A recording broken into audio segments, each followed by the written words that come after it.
لاکھ لاکھ شکر ہے عظیم ذات پروردگار دو عالم کا، جس نے ہمیں یہ عظیم عبادت کے لیے موقع میسر فرمایا ہے۔ بڑے خوش نصیب لمحات ہوتے ہیں کہ جو انسان کو اپنی زندگی سنوارنے کے لیے میسر ہوں، اور یہ عظیم لمحات ہیں کہ جن کا آپ کی زندگی میں حساب نہیں ہوگا۔ یہ جو لمحات ہیں یہ زندگی میں اضافی مہلت ہے۔ اسی طرح جیسے آپ کھانا کھانے کے لیے بیٹھتے ہیں تو جتنی دیر آپ کھانے پہ بیٹھتے ہیں وہ کھانے کا ٹائم آپ کی لائف میں زندگی میں شمار نہیں ہوتا، آپ کو اضافی ملتا ہے۔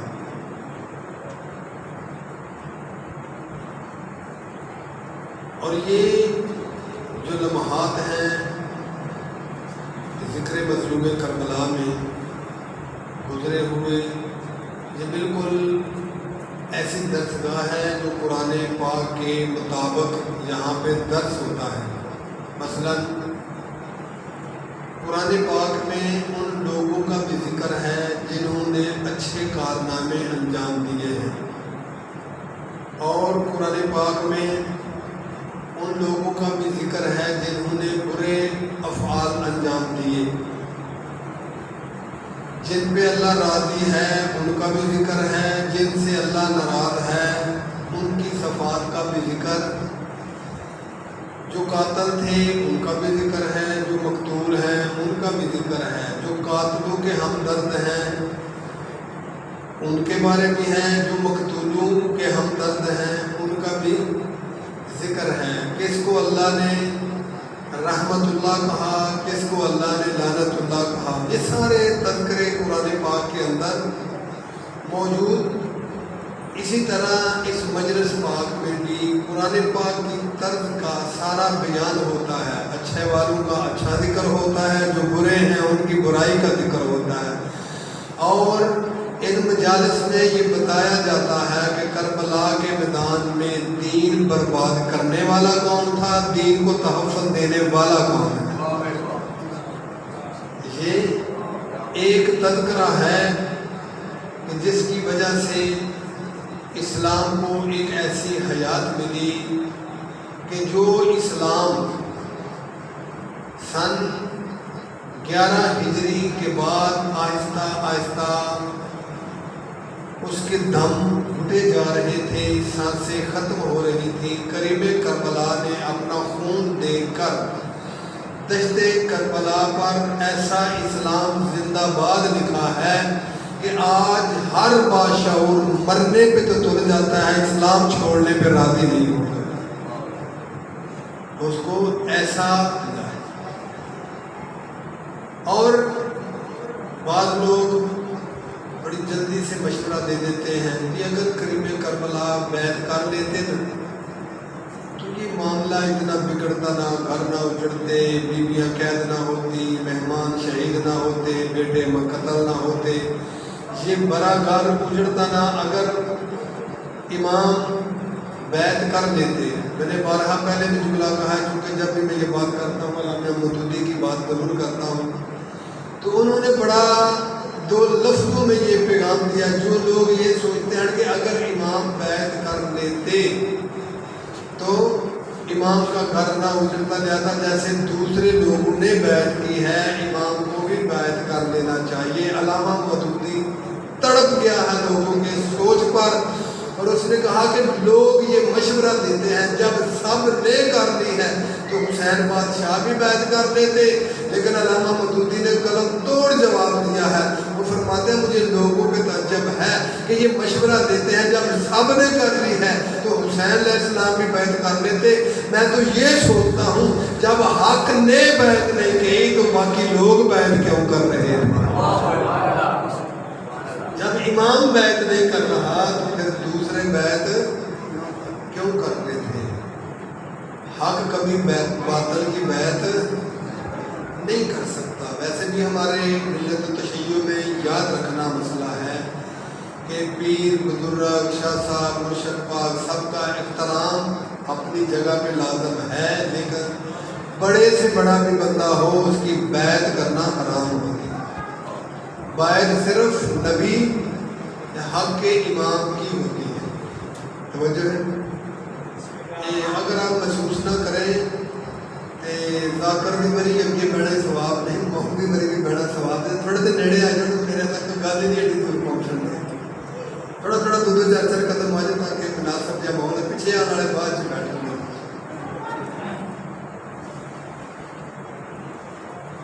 توجہ فرمائے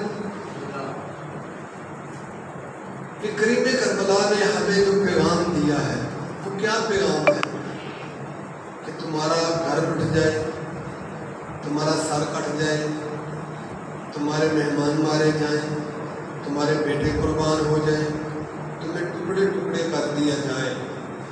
اگر تم اللہ کے بندے بننا چاہتے ہو سب کچھ چھوڑ دو، کبھی حق بات کہنا نہیں چھوڑنا۔ ہر چیز پہ کمپرومائز ہو سکتی ہے لیکن حق بات پہ کہ ادھر ادھر جڑنے تعلقات نہیں، حق پہ ہمیشہ ڈٹ جانا چاہیے، حق بات ہمیشہ ادا کرنا چاہیے۔ یہ نہیں ہے کہ مجھے یہ پسند نہیں ہے تو میں نہیں کرتا، تیری یا میری پسند کو تو دین نہیں کہتے، دین اور چیز ہے، میری تیری پسند، اپنی پسند کو دین پر قربان کرنا پڑے گا، نہ کہ دین کو اپنی پسند پہ قربان کرے گا۔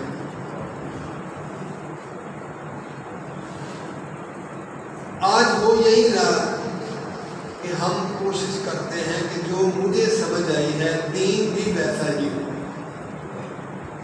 میں یہ کوشش کرتا ہوں یا کرنی چاہیے یا ہم سب کو کرنی چاہیے کہ ہم اسلام کے آئینے کو سامنے رکھیں اور کوشش کریں کہ اپنی لائف اس کے مطابق ہو، نہ یہ کہ جو میں نے سوچ لیا ہے اس سوچ کا آئینہ بنائیں اور اسلام کو اس کے مطابق ڈالیں۔ ایسا نہیں، اگر ایسا کرنا ہوتا تو پھر تو یزید کے لیے بہت آسان تھا، جو وہ سوچتا جاتا تھا اس کے مطابق وہ کرتا نہیں، لیکن حسین بادشاہ نے اسلام کا آئینہ دکھایا ہے، دیکھو یہ اسلام ہے، اس لیے قرآن پڑھا اور دنیا کو بتایا ہے، دنیا والوں حیات طیبہ وہی ہے جو اس قرآن کے مطابق ہوگی، قانون وہی ہے جو اس قرآن کے مطابق، اگر قرآن سے ہٹ جائے گا تو پھر وہ بات نہیں بن سکتی۔ اب کیوں نہیں مانتے بیعت کی بات رکھی؟ توجہ فرمائیں، میں یا کوئی بھی مولانا صاحب آپ اس سے پیار کرتے ہیں، وہ مولوی صاحب 5-10 سال کے بعد آپ کو کہتے ہیں اچھا آپ ایسا کریں، صبح کی 10 سال ہو گیا آپ کو نماز پڑھتے ہوئے 2 رکعت، اب تھوڑا سا اضافہ کریں، اپنے آپ کو بڑھائیں اور اب نماز 2 رکعت کی بجائے 3 رکعت صبح کی کر لیں گے آپ؟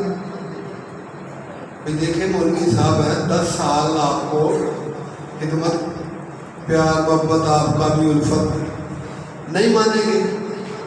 اچھا گرمی بڑی ہوتی ہے ظہرین کے ٹائم، وہ 4 رکعت نماز ہے اس کو تھوڑا سا مختصر کر لیں، 2 رکعت کر کے پڑھ لیں، نہیں ہوگا۔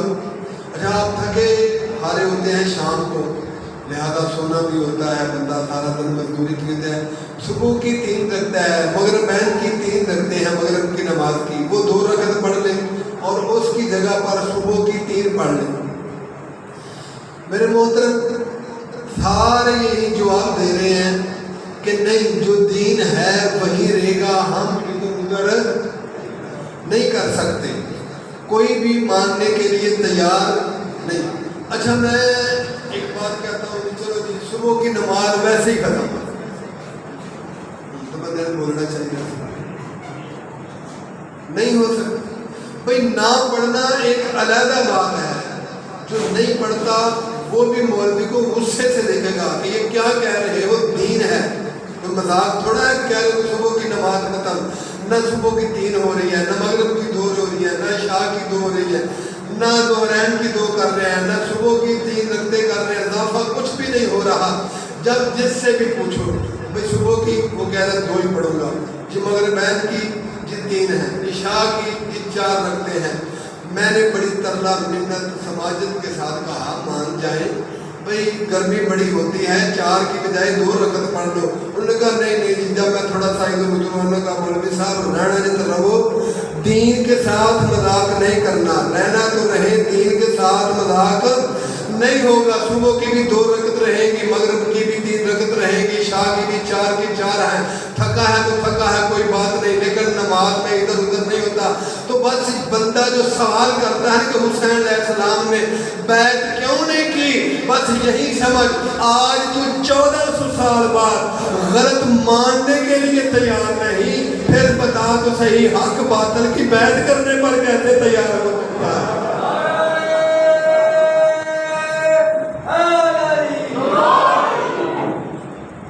آج تم غلط سننے کے لیے تیار نہیں کہ نہیں یہ ایسا نہیں ہو سکتا.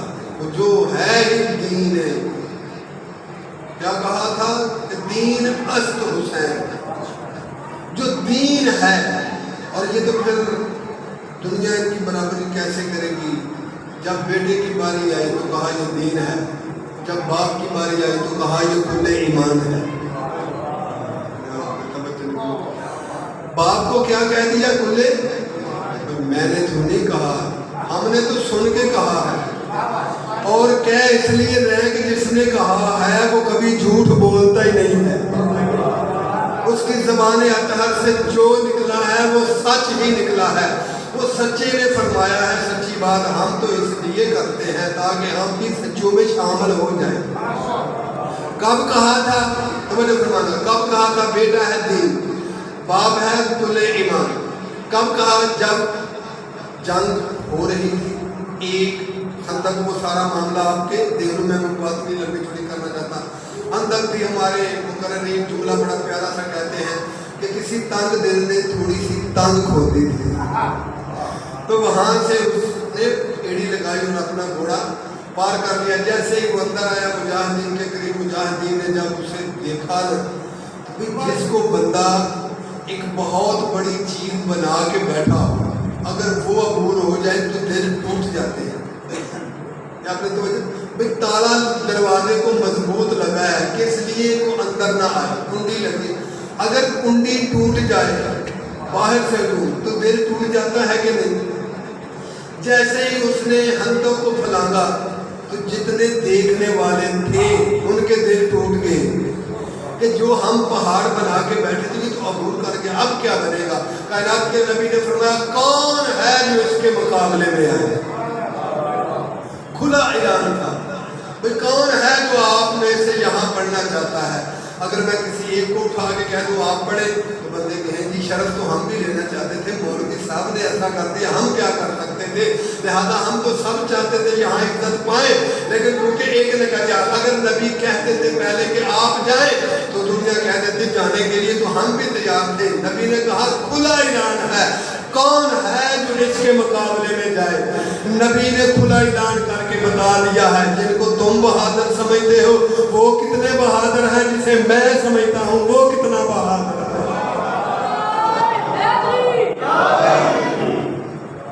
کون ہے یا رسول اللہ, بجائے اس نے جو کو گل ہو جائے نا اور اتنے جو چھپکلی ہوئے تو چار بیویاں ڈر دیا تو ایک دوسرے کو سہارا دیتے ہیں, کچھ نہیں ہوتا, ٹھہر ہے, کچھ ہوا دیکھ لو تو تسلی دیتے ہیں, خوفناک چیز دیکھیں تو تسلی دیتے ہیں. لیکن ادھر کیا معاملہ ہے, کائنات کے نبی نے کہا کون جائے گا.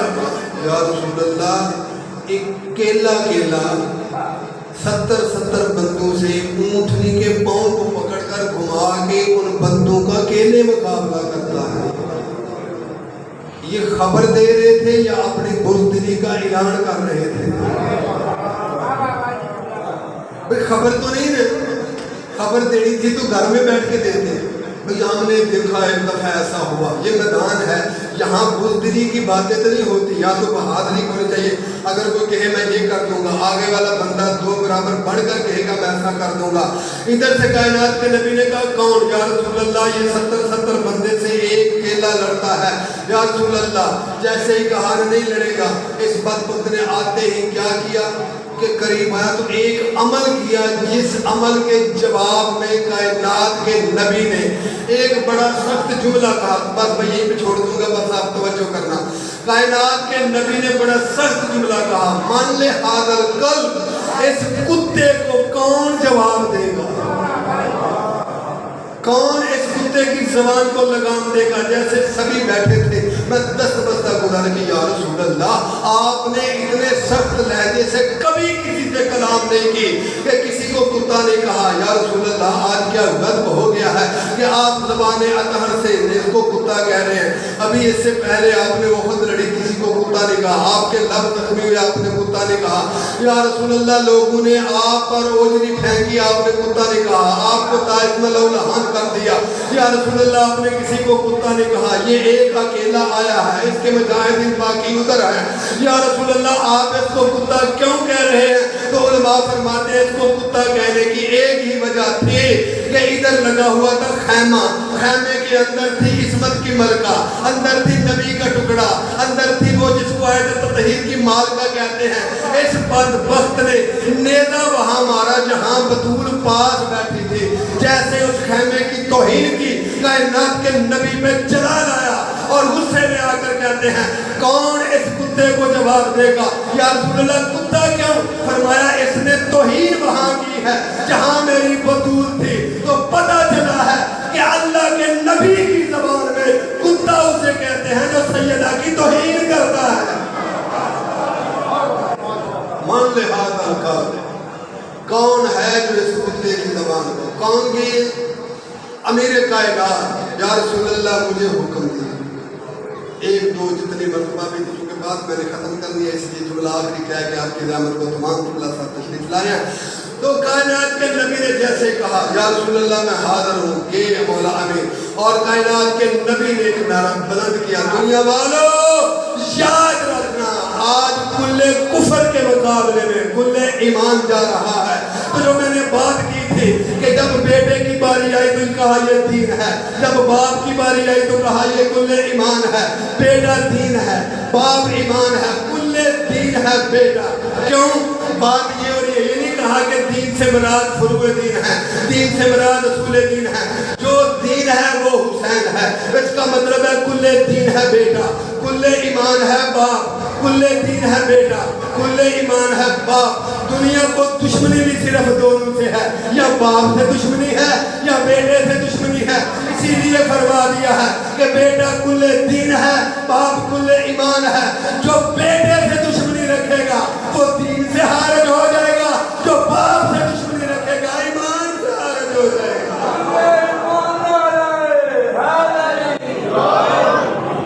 دعا ہے اللہ کریم بحق محمد علیہ السلام ہم سب کو دین حق کو سمجھنے کی اور حق کی آواز میں لبیک کہنے کی توفیق عطا فرمائے. اللہم صلی علی محمد